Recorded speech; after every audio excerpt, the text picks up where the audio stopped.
نتدبري شمناي مدفع زعينته ملختات أفت ميديا حليف الله أبدا دبيت ميديا بحاونا الشيمانة زحالف الله بهلك أفساز بهار زحالف الله أبرخ شو ونكمو أورد أبيته كانت زنورو حواتنا ون لك كائنات كلام ورك مهر سفا نقصهم زي أتمون حد زهو وحساب الله سلزي زيهم كلهم الرمر مبيلنا تحقي نحبرة السبك فلتو مقباري يتوانا نجر نايليك مزمراني معنا نبزي قدس بيت كريستيان زيك مصنت اللو سأجا مقاتي مو وموكال بيت كريستيان ناشدش دور حت انسز اللوا تدفيرة بشقوق توقيعة دم بدم كوينة تشكيمة نابوليس أبي وسيدية فلاويس كي يتصارع عفينمو أبارو سلطة بأونا إسحاق عزيزهم أبارو توحيلهم يوم ناي أبات ولد رحنا أبايرو من إيزم 4 نطبق يوم تخصيصهم توانا سرايك الشخوينم آتيوم سرعة قداسية وديهم نبحر قداسية خاطو طلو بكم أنصاي كويلم تحاسيهم ناب كستاي مساعتو قدي فم وصيهم نعم من تأياتيو قداسية ساعد وصاقون يصنحن قدتنا بدق سلام آتيو ايو نابن جرا مبلع ياتي مالتي دقس كوميتي خويدم بوننم بعراينا واقع الشيطان مس مسارحتهم تيتماخروا لا بيت كريستيان اتاو خي يغبر لول قوم تطقيمهم لول قوم تطقيمهم لندغنا خفل وتجددهم لا خفلوا جميرهم لا خفل نيرميا ليك مزمران قشيمانه بمجمرتا اما يدرس سبحات تقصيرهم بدي قنا خمس نورو تي ماهيدرهم تتاريخهم مسانا سلازله يردنا مالتي بسنا مغبار تخصيصهم غن تفريدوهم غن نعمتن قالن باسرات غن تاثيرهم كم زنورو ግልጽ እዩ ማለት እዩ ሃለቃ ፍስሐ ኣብ ደደቢት ዘقربو ኣብ ደብረ ሰላም ቅዱስ ሚካኤል መጺና ተኣኪብና ፖሊስ መጽዩ ኣሲር ወሲድና ዝብል ሓሳብ ቀሪቦሎ ተሓሳብ ትክክል እዩ ተወሲዶም እዮም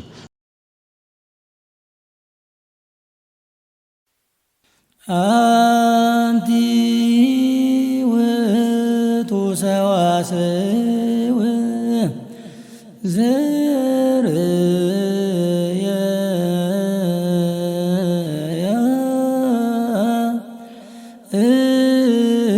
قل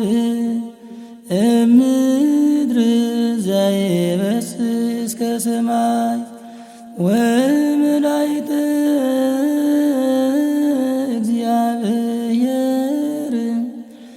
يعربوا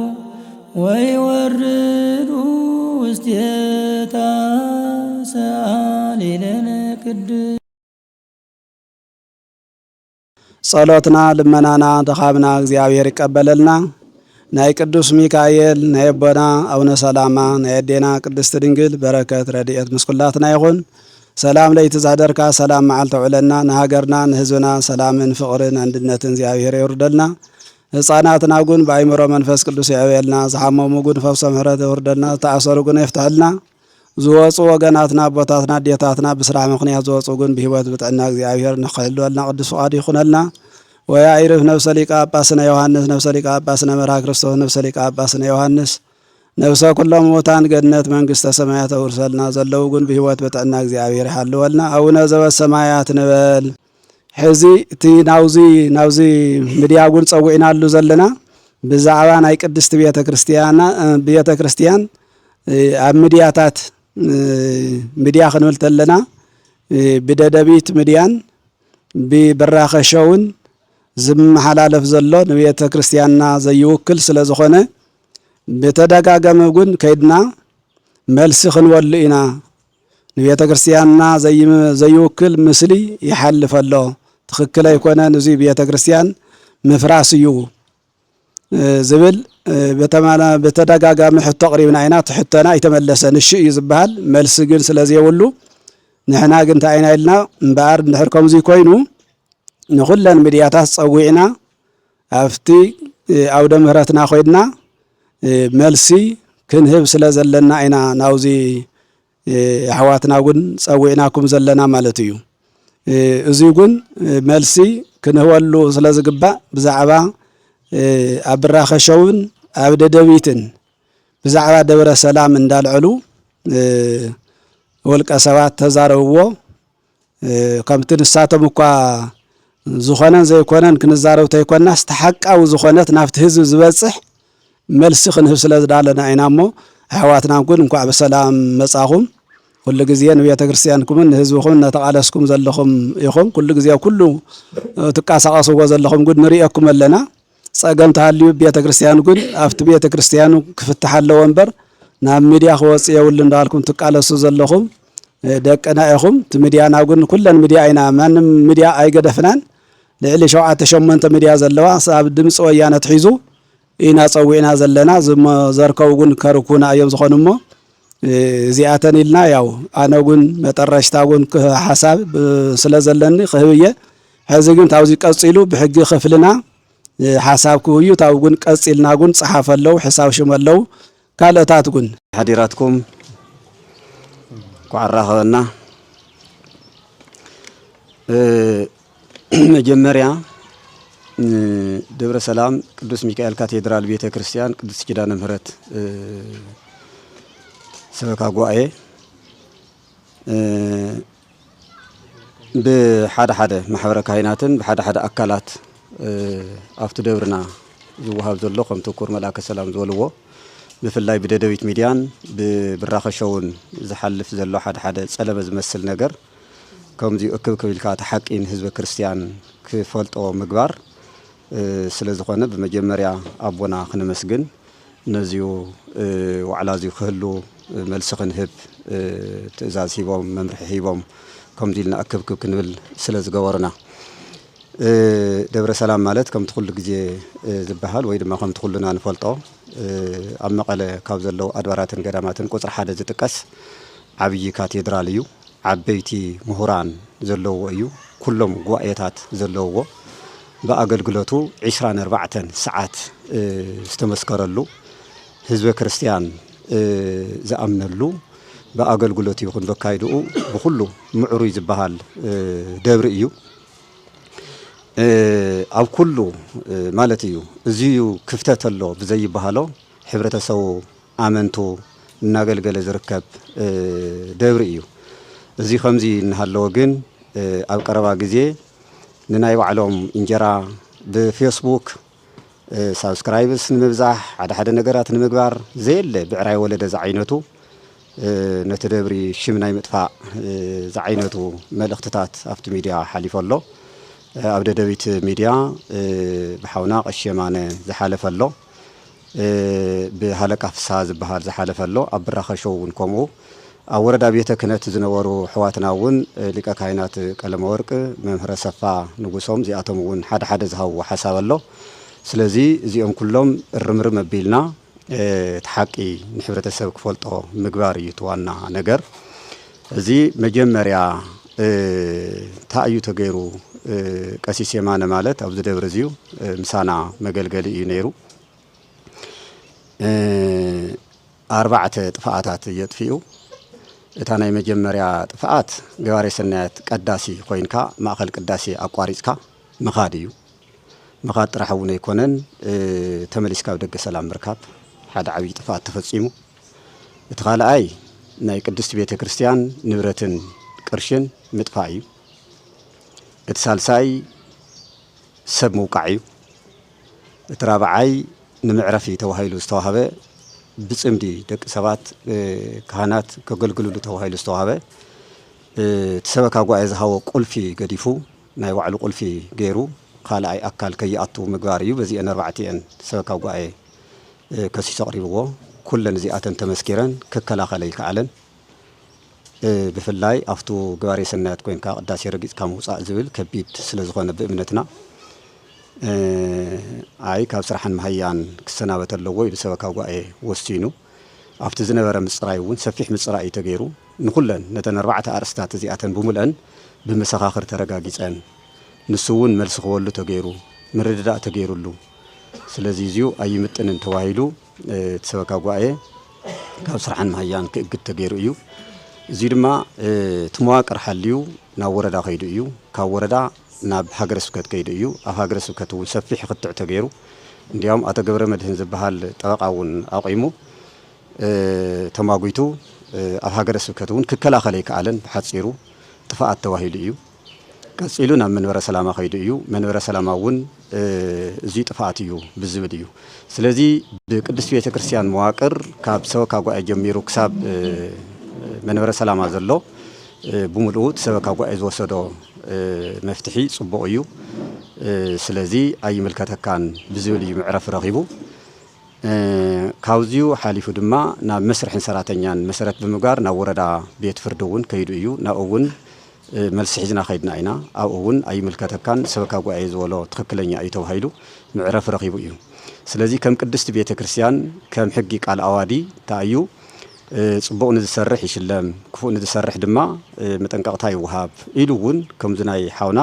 ካብቲ ስራሕን መሃያን ምእላይ ይግበር ማለት እዩ እዚኣ ታዋና ነገር እቲ ሓቂ እቲ ፍትሒ እዚ ኮይኑ እንዳሃለወ ግን ክንደፍቲ ሓቅን ፍትሕን ምቋም ኣብ ደደቢት ሚድያ ኣብ ብራኸ ሾው ብምቕራብ ዝቐረቡ ጸለመታት ድማ ሰኢሎም ነቲ ደብሪ ዘይምጥኑ ሓቂ እውን ዘይብሎም እዮም ቀሪቦም ዘለዉ ትናይ ኣብ ደብርና ዝቐረበ ጸለመ ቁፅሪ 1 እንታይ ይብል ደብሪ ሓላፊ ሕግን ዶግማን ቀኖናን ቅድስት ቤተ ክርስቲያን ብምጥሓስ እንተይቀደሱ ኣቕሪቦም ብምእመናን ተኸሲሶም ይብል እዚዩ ዘየለ ብዕራይ ወለደ ይበሃል ንሕና ከም ምሕዳር ሰበካ ጓኤ እዚ ጉዳይ እዚ ኣብ ደብርና ዘይተፈጸመ ስኺሉ ነቱ ደብሪ ስሙ ንምጥፋእ ደብሪ ሓላፊ ማለት ናይ ሊቀ ጳጳስ ወኪል እዩ ሰበካ ጓኤ ማለት ድማ ናይ ህዝቢ ወኪል እዩ ስለዚ ንኩሉ ነቲ ደብሪ ስም ንምጥፋእ ዝተገበረ እዩ እዚዩ ህዝበ ክርስቲያን ሓቂ ዘይብሉ ምዃኑ ክርዳእ ይግባእ እዩ ዋና ነገር ተኻልኣይ ዝቐረበ ጸለመ እንታይ እዩ ዝብል ኣብቲ ደብሪ ካብ 20 ክሳብ 30 ሚልዮን ቅርሺ ጠፊኡ እንተይተጻረየ ተሪፉ ይብል እግዚአብሔር የሪኹም ኩሉ ህዝበ ክርስቲያን እውን ክርድኦ ዘለዎ እቲ ደብርስ 20 ክሳብ 30 ሚልዮን ዝኣክል ብሱሩ ብካፒታል ደረጃ እንተርኢናዮ እውን ክንድኡ ዝኣክል ዘይርከብ እዩ ስለዚ እዚዩ ጠፊኡ ይብል እሞ ኣይጠፍአን ከምኡ ዝበሃል ነገር እውን የለን ኣብቲ ደብሪ تدبري تغلالا بفاينانس تحزا يكون بخلو بقصصر يكون بمحدرا ገንዘብ ይኹን بخلو استواص አሉ እዩ ክፍተት ዝበሃል ነገር የለን ኣብ ገንዘብ ተሓዛ ብሱር እንኳን ደክ እንደዚህ ዝኣክል ሚሊዮን ክጠፍእ ሓንቲ ቅርሺ እውን ንዓላ ኣይትጠፍእን እያ ብሕግን ብስርዓትን ይዝምሓደር ስለዚ እዚውን ጸለመ ስለ ዝኾነ ነቲ ደብሪ ስለ ዘይምጥን ተሓሳብ ህዝበ ክርስቲያን ክርድኦ ክፈልጦ ከምዚ ዝበሃል ነገር ከምዚ የለ ትህዝቢ ክፈልጠልና እዩ ቱ መልሲ መሃብ ማለት ካልእ እንታይ ዝብል እዩ ቀሪቡ ኣብዙ ደብሪ ዘየለ ስኢሉ ኣብ ውሽጢ ኣጸደ ቤተ ክርስቲያን ሓንቲ ቆልዓ ስማውን ተጠቂሳ እያ ቀትሪ ናይ 6 ወርሒ ጥንሲ ዘለዋ ተደፊራ ብሽጉጥ ተወቂዓ ደም ብደም ኮይና ተሸኪመ ናብ ፖሊስ ጣብያ ወሲደያ ፖላዊስ ከይጻራ ዓፊነሞ ብድሕሪታ ቆልዓ ክሳብ ሴቶች እውን ከይዳ ብደገ ተደራዲራ ገንዘብ ሒዛ ከይዳ ይብል እቱ አረፍተ ነገር ንዋዕሉ ስኢሉ ዝተቆራረጸ መልክዕ ዘይብሉ ሓደ ግዜስ ማለት ንጸለመ እውን ሓደ ግዜስ ጥዑይ መጸለመ እውን ኣሎ እዚስ ምንም ቅጥዕ ዘይብሉ ጸለመ ይባሃል ስኢሉ እዚ ደብርስ ናይ ዋዕሉ ጥበቃ ኣለዎ ናይ ዋዕሉ ምሕደር ኣለዎ ሽጉጥ ዝኣክል እንድሕር ተተኩሱ ኣብ ውሽጢ ምስሩኸ ከመይሉ ስኺብል ሕብረተሰብ ስኺሉ ዘየለ ነቲ ደብሪ ዘይምጥን በአንጻሩ ኣነ ካብቲ ደብሪ ካብ ወጻኹ እቲ ደብሪ ስሙ ክጠፍእ ኣለዎ ኣብዚ ዘለዉ ካህናት ኣብዚ ዘለዉ ሊቃውንቲ ጠቕላላ እቲ ደብሪ ከም ዘይፈልጥዎ እቲ ደብሪ ስኺልካ በቃ ናይ ሕማቅ ናይ ነውራም ዝኾነ ተግባር መፈጸሚ ጌርካ ናይቲ ደብሪ ስም ምጥፋእ ተገቢነት የውሉን ከም ኢልና እውን ኣይንኣምንን ኣብዚ ዘሎ ማሕበረ ካህናትና ሊቃውንትና እውን ከም ኢሎም ይኣምኑን ብስሩ እዚዩ ክኹነን ህዝበ ክርስቲያን እውን ክፈልጦ ዓገብ እውን ክበሃል ዘለዎ እዩ ብኻሊ መልክዑ ኣብዚዩ ክንሪኦ ዘለና ነቲ ደብሪ ጥራሕ ኣይኮነን ስሙ ጠፊኡ ነቲ ናይ ፖሊስ ጠቋም ባዕሉ እዩ ስሙ ጠፊኡ ፖሊስ ማለት ኩልና ከም ንፈልጦ ኣቦ ሰላም እዩ ናይ ሰላም ኣቦ እዩ ሰላም እዩ ዘኽብር ዝኾነ ይኹን ገበን ቅድመ ምክልኻል ኣለዎ ገበን ተተፈጺሙ ድማ ትገበን ኣብ ትሕቲ ቁጽጽር ውዒሉ ቅጽዓት ይህብ ስለዚ ኣብ ክፍለ ከተማ ቀዳማይ ወያነ ፖሊስ ጣብያ ከምዚ ዓይነቱ ነገር ዘየለን ሃለዎ ግን ነቲ ፖሊስ ተቋም ባዕሉ እውን ስም ምጥፋእ ምስ ደብሪ ንምባኣስ ምስ ቤተ ክርስቲያን ንምባኣስ ዘየለ ብዕራይ ወለደ ዛ ዓይነቱ ጸለመ እዩሞ እዚዩ ህዝብና ክፈልጦ ክርድኦ ደብረ ሰላም ቅዱስ ሚካኤል ማለት ዝተቀደሰ ቦታ ንጉሆን ምሸትን በወለድና ካህናት ዝቅደስ ብመምህራንና ዝቅደስ ብሊቃውንትና ዝቅደስ ቦታ ዳንበር ከምዚ ዓይነቱ ሕማቅ ተግባር ዘይፍጸመሉ ንጹህ ቦታ ምዃኑ ህዝብና ክርድኦ ፈልጦ ህዝብና ይፈልጦ እዩ ምንም ማለት ኣይኮነን ግን መልስ መሃብ ግድን ስለ ዝኾነ እዩሞ እዚዩ ምባል ነውሪ እዩ እዚዩ ኢሉ ዘቀረበ ሓውናውን እግዚአብሔር አምላክ ይቅርበሎ ናብ ንስሐ ከኣቱ ቅጽጸት እውን በቃ ከም ናይ እምነት መራሕቲ ተስፋ ንገብር ትኽንብሎ ዘለና ንሕና ንሱ እዩ ማለት ከም ተፍቲ ሚድያ ዝቀረበ ጸርፊ ይኹን ካሊ ይኹን ኣይኮነ ነው ዝቀርብ ከም ሰራርሓ እንታይ እዩ ዝግበር ነቱ ትክክለኛ ዝኾነ ሓቂ ኢኻ ነቲ ሕብረተሰብ ተረድእ እዩ ተዋና ነገር ካል እንታይ እዩ ኣብዙ ደብሪ ዝቀረበ ጸለመ ጉቦ ይብል ካፍቱ ሰበካ ጓዓስ ጉቦን ሃገረ ስብከት ይወሃብ እዩ ይብል ዘይለ ነገር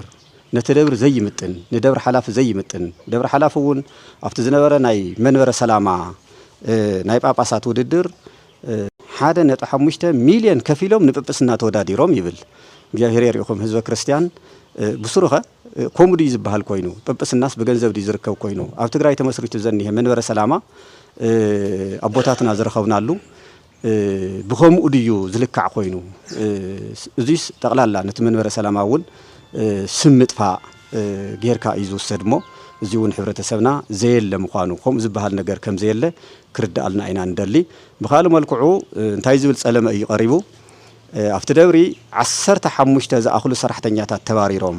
ዝብል ጸለመ ኣሎ እዚ እውን ዘየለ እዩ ኣብቲ ደብሪ ኣብዛ ደብሪ እዚኣ በተን ቅድመ ኣቢለ ዝጠቐስክዎን 4 ተግባራት ሰበካ ጉባኤ ኣብዚኣ ክሰርሕን ከገልግልን ኣይምጥንን ነቲ ደብሪ ኢሉ ካብ ስራሕን መሃያን ዘውፅኦ ኣካል እንተሃለወ ወይ ሓው እንተሃለወ ቀሺ የማነ ጥራሕ እዩ ካለ አካል የለነው እዚሁ ምናልባት ግን ኣብዚኣ ምእንታን ግልጽ ክትከውን ኣብ ማህደርና ኣብ ደብረ ሰላም ቅዱስ ሚካኤል ማህደር ዝፍለጥ ቀሺ የማነ እዩ ዝብል ኣብ ሚድያ ደደቢትን ብራኸሸውን ግን ስም ብምቕያር መጋቢ ሐዲስ እስራኤል ብዝብል ይቀሪቡ ዘሎ ዝሮ ግን ብክልቲኡ ክትሓዘልና እውን ምእንታነቱ ሕብረተሰብ ንጹር ክኸውን በዚኣ ክትሓዘልና ኣለዎ ስለዚ 15 ዝኣኽሉ ሰባት ተባሪሮም ዝብል ዝተባረረ የለን ብጀካ ቀሲስ የማነ እያታ መልስ ኣብዚ ካልእ ዝተባረረ አካል የብልናን ዝተባረረ ግን ቀሲስ የማነ እዩ ሳተን እውን ብሕማቅ ተግባራት እንበር ብኻልእ ኣይኮነን እሱ ድማ ብፍትሒ ብርትዒ ምክንያት ቃል ኣዋዲ ብዝእዝዞ መሰረት እዩ ትምብር ስኢልካ ሰብ ኣይባረርን ብጥፋኣት ግን ክባረር ይኽእል እዩ ብፍላይ ኣብቲ ኣምልኮ ዝተፈጸመ ድፍረትን ነቲ ቤተ ክርስቲያን ዘይመጥን ነቲ እምነት ዘይምጥን ኣካይዳ እዚሁ እንዲያውም ኩሉ ሰብ ክኹንኖ ዘለዎ ጠቅላላ በእምነትና ክትግበር ዘይግብኦ ተግባር ስለ ዝኾነ በዚ እዩ ተዋሪሩ ካል አካል ግን ዝተባረረ ከም ዘየለ ኣብ ደብርና ኩሉ ህዝበ ክርስቲያን ክርዳኣልና ንደሊ ካል እንታይ ተዋሂሉ ደብረ ሓላፊ 50 ዝኣኽሉ ቤተሰቡ ቆፂሩ ይብል ቤተሰብ ማለት بكريستنا أمنت بيتسب بأخن ترجمة ندحر كوينا بناي كريستنا أمنت بيتسب النت زبل سؤال ملك عيو بتزقرب أخذ سجن تأيو بيتسب بسجان مالتي مثلاً السجن أبيت زيل حق زي كونه أو دور سلام قدوس ميكائيل سي أو دي زنيه سراتنيا بملؤ ممهرنا كهناتنا دياقوناتنا كابتبقى جميرو كساب ممهران كساب زلعل أكل كساب استحت أكل زلوا بملؤ ملا تجرأ يودي زلوا أبزيس كاب تجرأي ملا زل حبرة سبيو حد كباب تجرأي أو زلوا مالت زي أصلا إيش تجرأي تبعي لاس كتوسر تخليها تعرفوا من حدا دور حلافي حمسة ذا أخلوزيو بصرو ملا تجرأي زوكله سرحتني أي زلوزيو حورا كانياتنا نترينا دياقوناتنا نترينا ممهراننا نترينا كمل لا خبابي ككم مسعصو ككم مايو ككم جزيو ككم عدلو آتيو زي زقل قلوا لخناتي زلم بر بيتساوي تقصيرو زبلزيو تخكلنيا زي كونن تسححاتن سلازخونه نتدبرون سلازي متن بحصيرو زيو كونن زلوا حزب كريستيانون تغاغيخا كولو نزحاونا ناو نساخ ملس كصصات حبرتساو كلون كنغرخم زلوا زيو ملختنا كنحلف ندلي كالي حلقه فصا عبد داويت زقربو ኣብ ደብረ ሰላም ቅዱስ ሚካኤል መጽና ተኣኪብና ፖሊስ ሞጽዩ ኣሲር ወሲድና ዝብል ሓሳብ ቀሪቦሎ ተሓሳብ ትክክል እዩ ተወሲዶም እዮም ግን ንምንታይ እዮም ተወሲዶም እዩ ኣብ ደብረ ሰላም ቅዱስ ሚካኤል ካቴድራል ቤተ ክርስቲያን ሰብ ክእከብ እንድሕር ኮይኑ መጀመርያ ደብረ ሓላፊ ክፈቅድ ኣለዎ ፍቃድ ክህሉ ኣለዎ ንምንታይ እቲ ኣኼባ ተደልዩ ፍቃድ ክፍቀድ ኣለዎ ምክንያቱ እቲ ኣኼባ ንሰናይ ተግባር ዝተዋኣሱ ንምዕራቅ ዝጸገሞም ንምትሕግጋዝ ቤተ ክርስቲያን ንምስራሕ እንድሕር ኮይኑ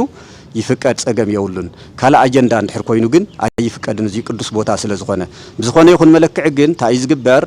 ዝኾነ ይኹን ኣካል ኣውዚ ክእከብ የንተይሉ መጀመርያ ናብ ደብረ ሓላፊ የመልክት ደብረ ሓላፊ ኩነታቱ ርእዩ ይፈቅደሉ ብኡ መሰረት ድማ ቅዱስ ቤተ ክርስቲያን ናይቲ ሕብረተሰብ ስለ ዝኾነት ኣውዚ ኮይኖም ኣኺብኦም ከሳልጡ ይኽእሉ እዮም ኣብቲ ሽዑ ዝነበረ ኩነታት ግን ታዩ ፖሊስ መጽዩ ንምንታይ ተኣኪብኩም ክብሎም እንተሎ ስራ ሃገር ኢና ክንመክር ዝብል መልሲ እዮም ዝሃብዎ ሙስላ ሃገር ትመክሩ እንተኮይንኩምማ እዚ ናይ መንግስቲ አጀንዳ እምበር ናይ ቅዱስ ቤተ ክርስቲያን አጀንዳ ኣይኮነን ዝብል እዩ ትሽዑ ዝተዋሃበ ንዓኣቶም ብድሕሪኡ ዓገርገር ኢሉ ኮነርየልየ ይብል ሃለቃየ ይብል ኩሉ እዩ ዝሕዞ ዝሮ ዝሮፍት እምነት እውን ያን ያክል ብዙሕ ኣይኮነን ከም ንሪኦ ድፍረት እንሄ ቤተ ክርስቲያን ድፍረት እንሄ ኣቦታት ድፍረት እንሄ ኣማነ ከምኡ ይገብርን ክሳብ ክንዱ ነቦታት ይደፍርን ክሳብ ክንዱ ቅድስት ቤተ ክርስቲያን ይደፍርን በቲ በለበቲ ግን ስሕተት ስለ ዝኾነ ትሽዑ ዝነበረ አጀንዳኦም እንታይ እዩ ነይረ ይፈለጥናዮን ዝሮ ዝሮ ተኣኺባ ግን ክብተን ተገይሩ እዩ ሓቂ እዩ ግን ንሕና ስራሕና ኢና ሰሪሕና እዚ ድማ ናብ ጸለመ ዝቀርብ የውሉን ኣብቲ ጸለመ እውን ስኢልካ በቃ ተስፋ ቆረጽ ዝመስል ነገር ጸርፊ ዝመስል ነገር ነይርዎ ትክክል ኣይኮነን ሰብ ንሰብ ክጸርፎ የውሉን ሓሳብ እንድሕርሃሊ ብሓሳብ ኢኻ ትምጉት ብሓሳብ ኢኻ ተረድእ እምበር ጸርፊ መፍትሒ ይኸውንን ኣብ ሚድያ ቀሪብካሞ ሕብረተሰብና ጸርፊ ትርጉም ከም ዘይውሉ ጸለመ ትርጉም ከም ዘይውሉ ክርዳእ ይግባእ ደብርና ድማ ብሕግን ብስርዓትን ዝመሓደር ምዃኑ ኣኼባ እንድሕር ደኣ ዝኾነ ይኹን ኣካል ኣኼባ እንድሕር ክእከብ ደልዮ እዚዩ መጀመርያ ፈቃድ የድልዮ ንምንታይ እቲ አጀንዳ ተፈሊጡ ብድሕሪኡ ስራሕቱ ከሳልጥ ይኽእል እሞ እዚኣ እውን ሕብረተሰብና ከምዚኣ ምዃና ክርዳኣልና ስለንደሊ እዩ ካልእ ብሕዋትና ብሊቀ ካህናት ናይ ወረዳና ዝነበረ ቀለመወርቅ መምህር ቀለመወርቅ ብኣሰፋ ንጉሶም እውን ዝቀረበ ሓሳብ ነይሩ እሱ እውን እንታይ ዝብል ኣብ እንዳ ሚካኤል 7 ዝኣኽሉ ኣካውንትታት ኣለዉ ዝብል እዩ እዚኡ ጌጋ እዩ ከምኡ ኣይኮነን ንሕና ከም ሰበካ ጉባኤ ዘለውና ኣካውንት ፍሉጣት እዮም እዚኣቶም ድማ ምስ ወረዳ ምስ ሃገረ ስብከት ተረዳዲእና ሃገረ ስብከት ዝፈቀዶም ሃገረ ስብከት ዘይፈቀዶ ኣካውንት ኣውዚዩ ኣይኽፈትን ነውር እዩ ብስሩ እውን ኣይኽይድን ብግለሰብ ዝብል እውን ነይሩ ብግለሰብ ናይ ሰበካ ጉባኤ ኣካውንት ናይ ተደብረ ኣካውንት ኣይኽፈትን እዚ እውን ስሕተት ምዃኑ ክእረመልና ሕብረተሰብ እውን በዚዩ ክርዳኣልና ከም ዘለዎ እዚኣተን መልሲ ንምሃብ እዩ ወስብሃት ለእግዚአብሔር ይቀኒየለይ ዝተረፈ እንተሃልዩ እቶም ኣሕዋተይ ክምልእዎ እዮም በስመ አብ ወወልድ ወመንፈስ ቅዱስ አሐዱ አምላክ አሜን ክቡር መልአከ ሰላም አባ ተወልደ ብርሃን ወልደ ሳሙኤል ናይ ደብረ ሰላም ቅዱስ ሚካኤል ካቴድራል ናይ ቅዱስ ኪዳነ ምሕረት ቤተ ክርስቲያናት አመሓዳሪ ክቡራን ሊቃውንተ ቤተ ክርስቲያን ክቡራን ካህናት ዲያቆናት ኩለኹም ኣብዙ በዓል ወይም ድማ እኒ ኣብዙ ቦታ ዝተረኸብኩም በተለይ ሚድያታት ኣሕዋትና ብዙሓት ሚድያታት ኢና ፀዊዕና ካብ 7 ክሳብ 10 ከባቢ ኮይኑ ግን ልመጻእኹም ያ ሚድያ ብጣዕሚ ላመስገና ብፍላይ ድማ ደደቢት ለቱል ቤተ ክርስቲያንና ለይምጥን ወይ ድማ ለይውክል መልእኽቲ ለመሓላለፎ መልሲ ክንወሉ እውን ብተደጋጋሚ ብሕቶውን ሓቲና ምስ ሃገሩ ኣብዙ ቦታ እዚ እውን ልኽርከብ እውን ወረቐት ኣውፂሕና ብስልክ እውን ብተደጋጋሚ ደዊልና ከምኡ እውን ብራኸሸው እዚኦም ኩሎም እቶም ለቤተ ክርስቲያንና ለይምጥኑ ለመሓላለፍ ለሎ መልእኽቲ መልሲ ክንህበሎም ብወቅቱ ጠይቕና ኢና ኮይኑ ግን እዚ ያው ውልቀ ሰባት ላፀውዑ ኣብ ሚድኦም ወይም ድማ እኒ ኣብ ቢሮኦም ቤተ ክርስቲያንና ዘይሰርሐቶ ወይም ድማ እኒ ዘይምስላ ልኸፀልሙ ልግበር ዘሎ ኸይዲ ሓሰት ወይም ድማ እኒ ጌጋ ምዃኑ ንምእራም ወይም ድማ ክእረመልና ሕብረተሰብና እውን ክፈልጠልና ልፀዋዕናዮ መፀዋዕታ እዩ እና መፀዋዕታ ላኽቢርኩም ኣብ ኣውደ ምህረትና ተረኺብኩም እዙ ንህቦ መልሲ ወይም ድማ ዝንህቦ ግብረ መልሲ ለህዝብና ክተመሓላልፉልና ልመጻእኹም ሚድያታት ዕድመ ጥዕና ይሃበልና ስራሕኩም ይባረኸልና ንብል ካብኡ ብምቕጻል ከምቱ ልተገለጸ ሓድሽ ንጠቕሶ ነገር ክህለ ይኽእል እዩ ልተረስዕ ነገር እውን የውሊ ኣብቲ ንጠቕሶም ጥቕስታት ኩሎም ክቡር መጋቢ ምስጢር ናይ መምህር ረዘነ ናይ ካቴድራልና ሕጊ ክፍሊ ትንትን ኣቢሎም ኣቕሪቦምዎ እዮም ከምቱ ልተባሃለ ኣብዚ ደብርና ሰራሕተኛ ኣለሃለው ሊቀ መዘምራን የማነ ኣብርሃም ተወልደ መድህን ተባሂሎም ይጽውዑ ነይሮም ከምታ ዝተገለጸት هذه سب مقياري وتبيت كريستيان صلى موريد وزلو تسمى بأي تواهيو خما ايو تغيرو نفلط نجر يولنان حزب كريستيان ناجن فلط ازلو يم محورة السبب او عالم للي يخون او اشتعد للي يخون او التفعل عليه بوت على اللي فلط ازلو جن مجاوي حديث اسرائيل اللي يولجن كذل تلت افس بيون فلطن بزخانه خوين جن سب مقيار بيت كريستياننا بزح صلى موريد وايو زين دغنا توم صلمتات كامتل تغلصا كاوز بوت هذه كبارهم زخال ليق مزمران يمانه كمتل تغلصا بربعه نطبታት بعبيتي 4 نطبي ناي سነ ምግባር ጉለት ቀዶላይ ዶግማይ ለተሐሱ ድሰሚዮም ምክንያቱ ሓደ ሰብ ቅዳሴን ተአትዩ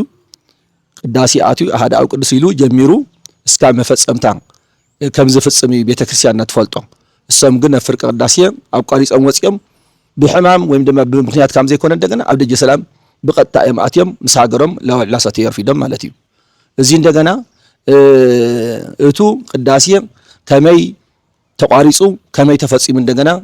ካልአይ ቀሽ ዝነበሩ ካልአይ ቅዳሴ ዝነበሩ ሊቀ መዘምራን እንዋቆም ወልደ ገብርኤል ከም ዝፈጸምዎ በመስረጃታት ተረጋጊጹ ኩለን ዘነ 4 ነጥብታት በመሰኻኽር ተደግፈን ምክንያቱ ሰበካ ጓይ አጻሪው እዙ ገበንዚ እትናይ ገንዘብ ጥፍፋ ድግስ ኮሚቴ ኮይዶም በወነኖም ብዕራይና ዋግዒ ሸይጦም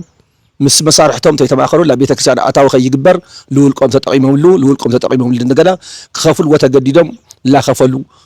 ላኸፈሉ ጀሚሮም ላኸፈል ነይሮም እዮም ብዙ ጥፋት እዚ ምክንያቱ እናቶም ጥፋታት ኩሎም ተደሚሮም ኣብ መጨረሻ እንደገና ሰብ ክቀትሉ ኣብ ፋይናንስ ኣብ ገንዘብ የተአትዮም ለናይ ቤተ ክርስቲያንና ፋይናንስ ክፍሊ حانيقم بحمحاز وين دم عيني بموقع بخندي بقالا ديحينو ياو زرو بزملك عزي بربعة عبيت لطبتات تخسيسهم قريوم سواك عقوا آيات صاريو كابيت كريستيان نخلي اللوم تواهيلو زيهم ياو زرو سوتي قتلو خفلي اللوم وين دم خلي اللوم تواهيلو توسين لهم بوساني ملك كابيت كريستيان تواريرهم دغنا لا وردا يغايلهم كوردا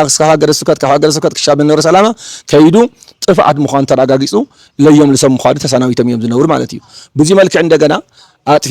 ወይንም አይኒ በዲለ ከማል ሐሊፉ ተመሊስካ እንደገና هذه አባሮ ስለተባሉ በአውነ ኢሳያስ ተአዚዞም አባሮ ተዋሂሎም እዮም ናይ አባት ወልደ ብርሃን አባይሮም ይዝብል እዚ እንደገና ይጋዩ ሓደ ሰብ በይኑ ክቆጽር በይኑ ከባርር አይኽልን ሰበካ ጓዓየሎ ካብ ሰበካ ጓዓለ ሓለፈ ላ ወረዳ ይኸይድ ካብ ወረዳ ለሓለፈ ላ ሃገረ ስብከት ይኸይድ ካብ ሃገረ ስብከት ለሓለፈ ላ መንወር ሰላማ ይኸይድ መዕለውቱ ኣብ መንወር ሰላማ ይዝረከብ ናይ ሊቀ መዘምራን የማነ ጥፋት ግን ኣብ መንወር ሰላማ መዕለውታ ረኺቡ ብዝመልክዕ እዚ ተሳናወት ሓውና ካዚ ግን ቤተ ክርስቲያንና ዘየለ ምስሊ ለጸልምዋ ዘለው በተለይ ኣብ ደደቢት ሚዲያ ወጽኦም ዝተናገርዎ ሁሉ በጣዕሚ ከም ህዝበ ክርስቲያንና ክፈልጦ ዘለዎ ቤተ ክርስቲያንና ዘይሰርሐቶ ዘይገበረቶ ወይ ድማ አይኒ ዘይተኸተለቶ እዚ ብጥፋቶም ተወራርዎ አጥፊ እዮም መሐርን ማለት ያው ዝሮ እቱ ዘሕልፍዎ ዘሎ መልእክቲ አይ ትክክሊ በዘይ ትክክል ስለ ዝኾነ እዚ ክግዘበልና እንደሊ ካሊ afቶም ዝተገለጹ ደግማይ ቀኑናይ ብምጥሓስ ቁርባን ቁርዮም እዮም አመሓዳሪ ዝበልዎ እንዲያም ሰብዮም ቁርባን ዶግማይ ቀኑናይ ጥሒሶም ቅዳሴ ቋሪጾም ዝወጽ እምበር ካሊ ዶግማይ ቀኑናይ ጽሓሰ ኣብ ቤተ ክርስቲያንና የለን ሸንካላ መሓዳሪና ማንም ሰውን ክሻብ ከዚ ዶግማይ ቀኑናይ ጥሒሱ ለተባረረ ወይም ድማ አይሊ ለወጸውን የለን ከምኡን በተመሳሳሊ ከምትል ተገለጸ 20-30 ሚሊዮን ሽንኳን ክጠፍእሲ 20-30 ሚሊዮን ወኒና ወይም ድማ አይኒ ቤተ ክርስቲያንና ሃፍታውን 20-30 ሚሊዮን ይወጽሕ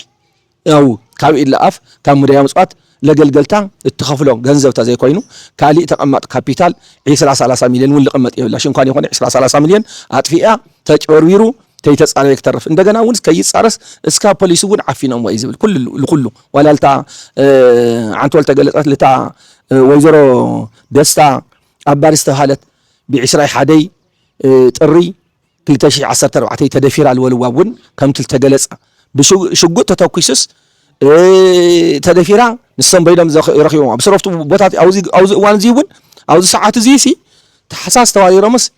20 ሓደ ጥሪ መጽኦም እዚ ከጻሪ ይልኻሉ ምክንያት በገረ ብየም ረኺቦም እዚ ኮነ ተዋሂል በቃ ለመጸለምታ ለቀረበ ተለይ ኮይኑ ኣብ ቤተ ክርስቲያንና ክልተ ዋርድያ 24 ሰዓት ልሕልው ኣለው ከክል ተዋርድያ በተዋሪዮ 24 ሰዓት 4 ዋርድያ ዝሕልው ኣለውና እና ቀትሪ ለይቲ ብክልተ ዋርድያ ልሕለ ክልተ ዋርድያ በብታራ ዝሕለ ቤተ ክርስቲያን ሽጉጥ ተተኩይሱ ሰብ ተደፊሩ ወይም ድማ ዓይኒ ጓል ተደፊራ ሞላ ፖሊስ ጣብያ እውን ተወሲዳስ እቲ ፖሊስ እውን ዓፊኑ ሒዝዎ ብድሕሪኡ ገንዘብ ተዳራድያ ወሲዳ ልበሃል ነገር እዚ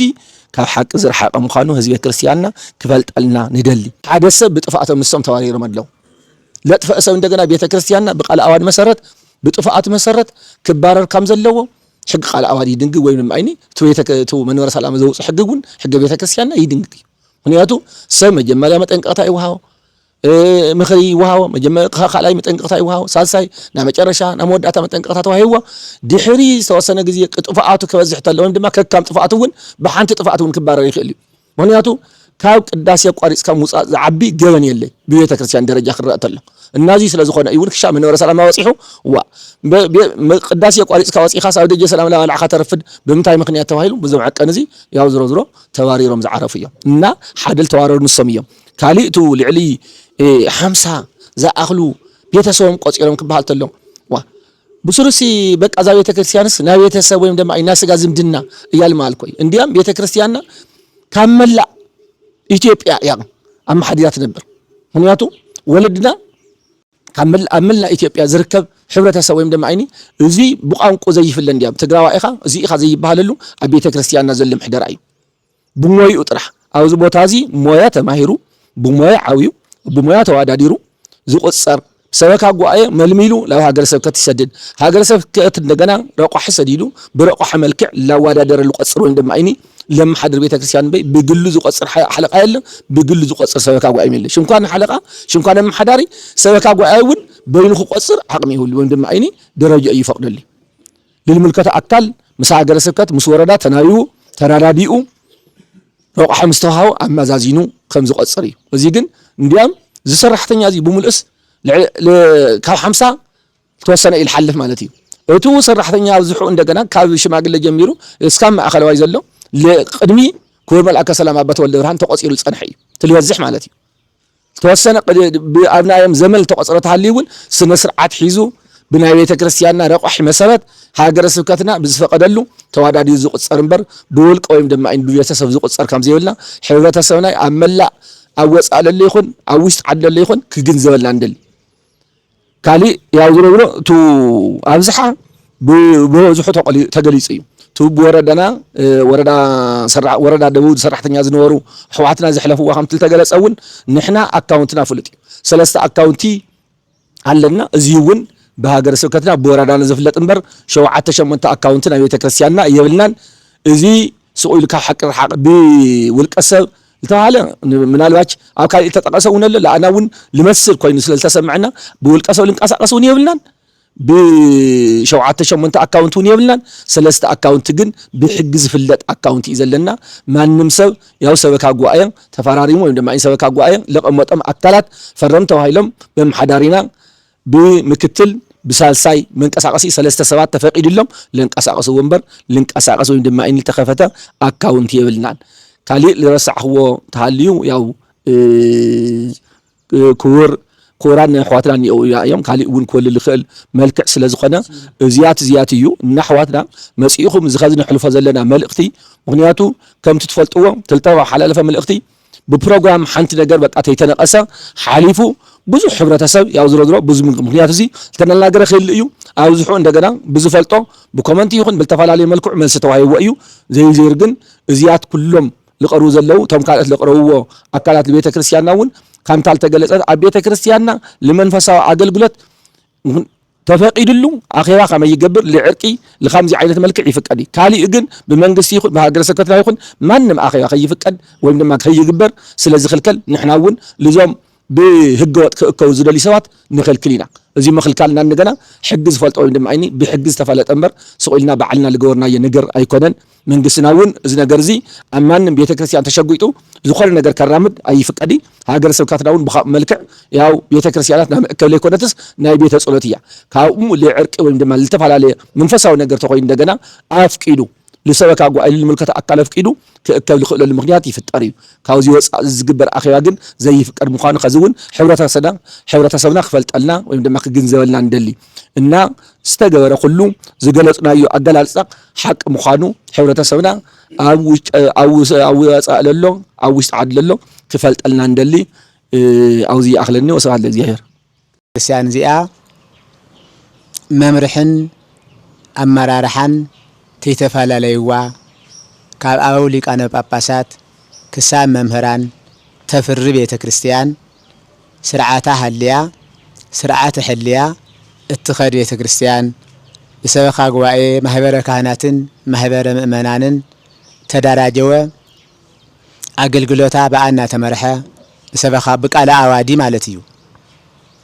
ገንዘባ ምእመናና በብግዚኡ እናተመዝገቡ በዝሕም እናተፈለጡ ሓልያት ኸድ ቤተ ክርስቲያን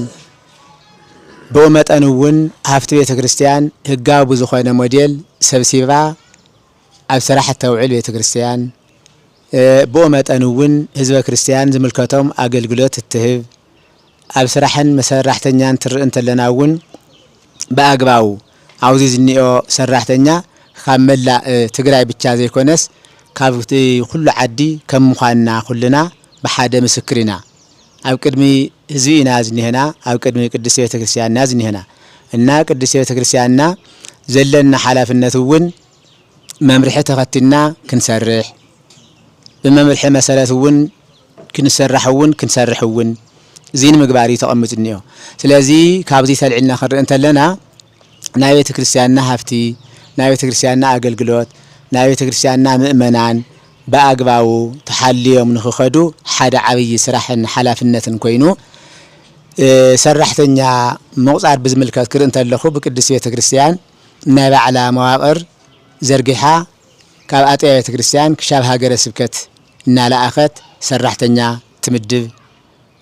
ተመዲብ ጸንሐውን በአግባቡ ከም ገይሩ ዝኸድ ምዃኑ ምእመናና እውን በአግባቡ ዝግልገሉ ምዃኖም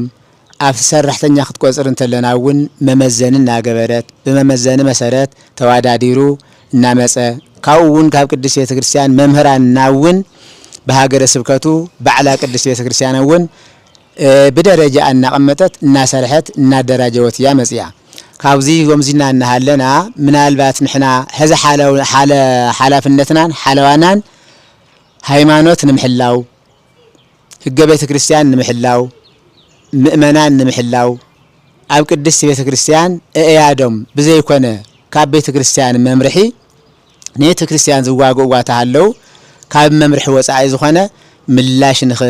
ንኽንህብ እውነቱ ንኽንምስክር ንሕና እውን ሓሰት ከይንሰርሕ ሓሰት እውን ከይንምስክር ተቐመጥና ኣካላት ኢና ንኻልኦት ሰባት ኩሉ ብዙሕ ነገር ንገር እዩ ኣብ ቅድስት ቤተ ክርስቲያን ብዙሕ ነገር መልክዑ ይኸድ እዩ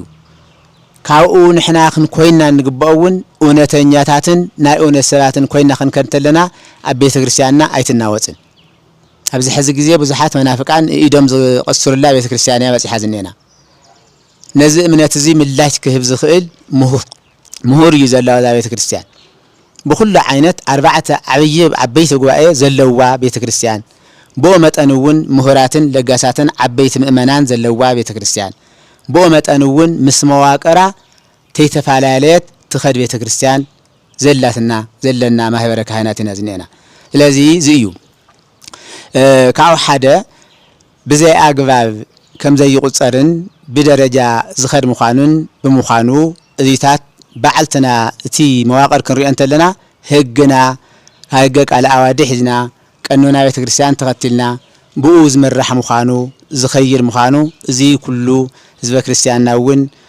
ባዕሉ ሰበኻ ጉባኤና እውን ከምዚ ዝበለ ምዃኑ ገሊፅና ንምኻድ እዩ ኣብዚ ማእኸል እዚ ፀገም የጋጥም እዩ ኣየጋጥምን ይበሃል የጋጥም እዩ ምናልባት ናይ ሊቀ መዘምራን የማነ ናብዚ ቅድስት ቤተ ክርስቲያን እዚ ክመፁ እንተለው ፀገም ኣጋጢምዎም ኣብ ካልእ ቤተ ክርስቲያን ፀገምኩም ናይ ቤተ ክርስቲያን ሰብ እዮም ውላድ ኣለዎም በዓልቲ ገዛ ኣላቶም ስለዚ ናይ ካልእ ዝነበሮም ፀገማት ተስተኻኺሎም ኣብዚ ክመፁ እሞ ኣብዚ እውን ፅቡቕ ኣገልግሎት ኮይኖም እናገልገሉ ክነብሩ ከም ተላኣኹ ዝክር እዚ ኣነ ናብዚ መፅኦም እንደገና ብዙሕ ፀገም ከም ዘጋጠመ በቲ ሰበኻ ጉባኤ ዝንገር ዘሎ ንሰምዖ ኣለና ሓድሽ ነገር ይኾነን ብኡ መጠን እዚ የጋጢሞ ኣሎ ኣብዚ ማእኸል እዚ ከምዚ ልናሃለወ ብዙሓት ዓበይቲ ምእመናን ምሁራትን ምእመናንን መፅኦም ኣተዓርቑ ዝብል ሰባት ከም ዝመጹ እናባናውን ከም ዝመጹ እፈልጥ ንሕና ዝሃብናዮ ሓበሬታን ምስክውር መልአከ ሰላም ኮይና ቅድስት ቤተ ክርስቲያን ዝኾነ ሰብ በደል በጽሕዎ ብኡ ገይሩ ጥፋ ኣይትብልን ብኡ ገይርካ ጥፋ ኣይትብልን ብንብዓት ተቐመጠ ዙርያ ኩሉ ብምሉኡ ብናይ ብፁዕ አባታችን አቡነ ዮሐንስ ቃልን ናይ ሊቀ ሊቃውንት ቃልን ዝሰኸረ እዩ ኩሉ ሽንኳን ደተ ሰብ ተእማን ባዕሉ እጽዋት ባዕሉ ተምሃረ እዩ ስለዚህ ንሕና እውን ሓላፍነትና ካብ እውነት ከይንወጽእ እውነት እውን ንኸንሰርሕ ፍቃዱ ኾነልና ናብ ሓሰት እውን ኢድና ከይንእቱ ተኣሪምና ንኽንከድ ቤተ ክርስቲያንና እንደገና ብዝግባእ ክንመርሓ ሕዚ እውን ወላዲና ኣብ ጎንና ዘለው ሎሞ ምሳና እንሄው ጽባሕ ንግሆ ናብ ዓብይ ቦታ ክሰጋገር ዝኽእሉ ወላዲ እዮም ዘለው ለዚ ከምቲ ዝበሃል ዘሎ ምንኣሳት ጽቡቕ መሲሉ ይስምዕናን እውን ናይ ቤተ ክርስቲያን ስራሕ እውን ይኾነን ብስሩ ግን ቤተ ክርስቲያን ናብ ዝሕዚ ግዜ እርሰ በርስና እውን ሓደ ክንኮን ከም ዘለና እግረ መንገዲ ዕድል ካብ ገጠመኒ እርሰ በርስና እውን ሓደ ክንኮን ክንፋላለውን ከም ዘይብልና ሰበኻ ጉባኤ ዝፈና መምርሒ ተኸትልና ንሕና እውን ብኡ መጠን ኢዱ እግሩ ኮይና ክንሰርሕ ከም ዘለና ምእመናና እውን በአግባቡ ክነገልግል ከም ዘለና እዚ ያአነቲ ዕርየ ከስምረሉ ዝደሊ ሕዚ ቤተ ክርስቲያንና ቤተ ክርስቲያን ህግ ስርዓት ዘይኮነ ሓደ ካህን ምስ ሓደ ካህን ሓደ ጳጳስ ምስ ሓደ ጳጳስ ሓደ ሃገር እዚታት ኩሉ አየለና ንሕና እውነቱ አየለና ካፍታ እውነት ወጻኢ ክንከድ ከም ዘይብልና ክብረነክ ክንገብር ከም ዘይብልና እዚአን ያአነ ሓደራ ክብል ዝኽእል እዚኣ ያ ካባና ትድለውን እዚአን እየንሞ ደጊመ ክብለ ዝኽእል ሕዚ ሰበኻ ጉባኤና ኩሉቲ ዝገበረ ምምሕዳራት ንሕና እውን ተመግብና የለና ርኢና የለና ቀጻላይ ግዜ እውን ተኾኑ ታይና ክንገብር ንኽእል ስርዓትና ሃይማኖትና ህግና ሓሊና ክንከድ ከም ዘለና ቀኖና ቤተ ክርስቲያንና ንሕና እውን ሓሊና ኢና እንተ ኮይና ተተረኺብና አይና ትኻልእ እውን ክኸተለና ዝኽእል ተዘይኮነ ግን ሕዚ ንሕና እንድሕር ነባላሽ ኮይና ተመሊሱ እውን ዝኽተለና ሰብ ከይፍለየና እዚ እውን ሓደራ እናበልኩ እግዚአብሔር ፈቃዱ ኮይኑ ንሕና እውን ካብ ገይጋና ተኣሪምና ተመወለድና እውን ኣብቲ ዝድለ ደረጃ ከብጽሐሎም እቶም ዘይድል ቤተ ክርስቲያን ዝበጽሕ ዘለው ሰባት እውን ናብ እውነቱ ተመሊሶም ተም ዘይድለይ ማለት እየ እውነቱ ረኺቦም ናይ ዓለም ዋጋ ንኽረኽብሉ ናብ ንስሐ ኣቲና ኩልና ተሰማምዕና ንኸደሉ ዘመን ይግበረልና እየ ዝብል ዘመኑ እዚ ክንርኢ እንተለና እናዘከርና እናበኸና ኢና ደስ ኢሉና ይኮናን ተቐሚጥና ዝኒሄና ሎሚ ኣዝርእቲ ዝረአየሉ ቡቃያ ዝረአየሉ መሬት ዕራቆታ እያ ኮይና ዘላ እዚ ምኽንያት እዚ እንደገና ናትና ንእሽተይ ንሕና እውን ክስምዕና ዝኽእል ነገር ክስምዕና ከም ዘለዎ ምእመናን ሒዝና ኢና ሃገር ሒዝና ኢና ሃይማኖት ሒዝና ኢና ሃይማኖትና ንኸይናወጥ ብዙሓት እዮም ዝቃረንዋ ኣለው ብዙሓት ይቃረኑና ኣለው እዮም ንሕና ግን ካብ ሃይማኖትና ተይነቐቕና መስመርና ተይለቐቕና ንኽንከይድ ፈቃድ ይኹነልና ወስብሐት ለእግዚአብሔር ወወልድ ወመንፈስ ቅዱስ አሐዱ አምላክ ዘላለም ሥላሴ ክቡራን ሊቃውንተ ቤተ ክርስቲያን ክቡራን ሰብ ሚድያ ዳሕና ዳሓዲራትኩም እሞ ከምቲ ተገለጸ ኣሕዋትና ወለድና ገሊፆሞ እዮም